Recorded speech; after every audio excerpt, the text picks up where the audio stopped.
Greetings. Thank you for taking a few minutes out of your busy day to spend together. During this time, I want to offer up some new ideas and encouragement so you can have a fantastic third act. Let's go ahead and jump into today's topic, which is the third act trio. The third act trio is about keeping your life balanced and improved during this third act that we're going into. We've spent the first 50 something years taking care of everyone else. It's a hard habit to override. We've been taking care of our spouse, our partner, our pets, our family, our career, kids, college funds, retirement funds, everyone but looking at what our plans are for the future and how we're going to move forward. Now, this isn't some complicated process that is going to take months to implement. This is simple and straightforward and just requires small steps to continue to be intentionally made. And this will improve your life and improve your third act. The trio overview is about financial strength, physical energy, and mental purpose.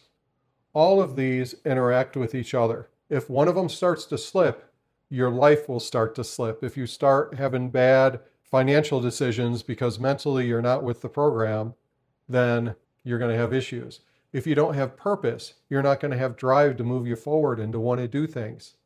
So these are kind of examples about how these interrelate and why the third act trio of financial strength, mental purpose, and physical energy are so important to your third act of life. So let's start with financial strength. This is not about a number. It's not about 500,000 or 1,000,000 or 10 million. It's about you being in control of your finances. It's about your spending matching your reality. When you have alignment on that, you will have a successful third act. You will feel grounded. You will feel like you're able to make better decisions because you're not under financial stress.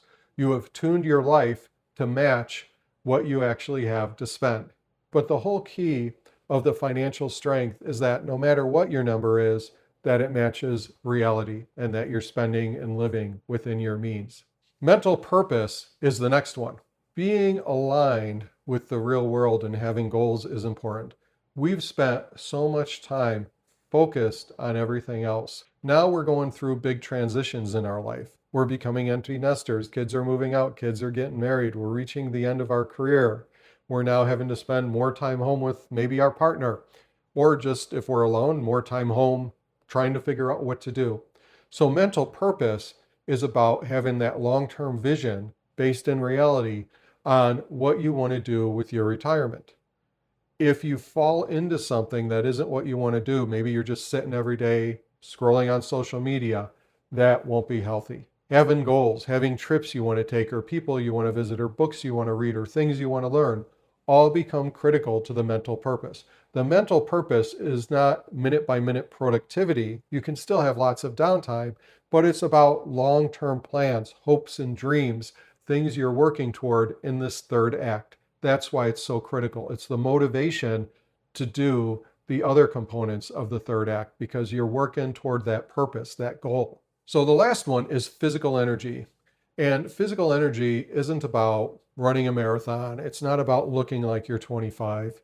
It's really about having the activity, the endurance, the stamina to be able to do the things that you want to do in your third act.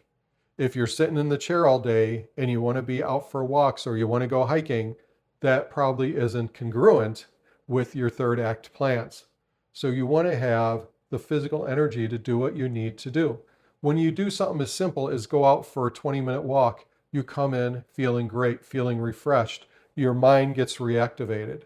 So this is important. This is not doom scrolling in social media and getting aggravated and feeling like the world is hopeless. This is going out in nature and just doing something simple. Now, you don't have to join a gym. You don't have to run a marathon. You can simply get active toward doing the things that you want to do. Set aside time each day to maybe do some dumbbell curls or go for a walk, or if you're into running, take a brief jog or bike riding or go do the treadmill. Just spend a period each day. And again, you have to be intentional about it, building up your physical energy so you can have a great third act. So I've mentioned a couple times, if you have a partner, you need your partner to join in. You need to make this a team sport. You need to work together on it. If you're working together on it, it creates dreams and motivation and plans for the future that you're both aligned with. It also grounds each of you in the reality of where you're at. If you want to take a 90-day cruise, but you have limited financial means, then how do you get there? Do you take a part-time job? Are you both on board with that? Or do you scale back to a week-long cruise?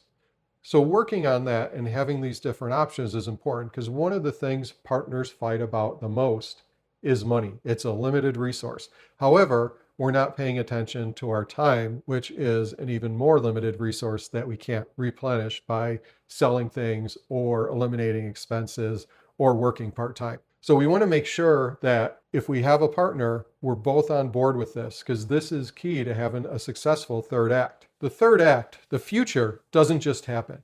You design it, you plan for it, you build it. This is yours, you own it. Like so much in GenX, we've been left to figure out things on our own.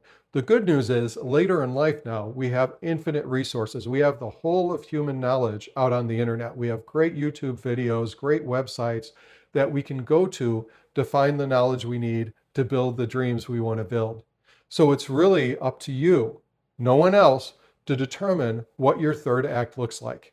This is the key. This is the marching orders. This is the purpose. This is the call to action, is to start thinking about the third act trio, that financial strength, that mental purpose, and physical energy, tying them together, planning for all three of them, and building them into what your vision is, what your design is for your third act. This is positive action, tiny steps on a daily basis, working toward it. Like I said at the beginning, it's not a life upheaval type of events. There's enough of that going on. There's enough change going on.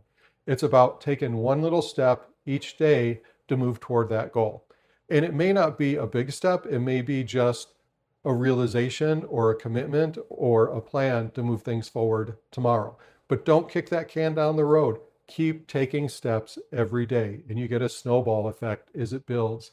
And then you will reach a fantastic third act. If you have interest in pursuing these conversations and building up your third act, I invite you to subscribe to our channel. We'll continue to focus on the third act trio among other facets of the third act in the upcoming videos over the week.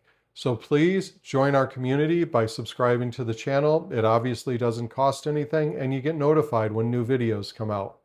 I appreciate you. I appreciate the time you've spent watching this today, and always best wishes for the future, and have an incredible third act.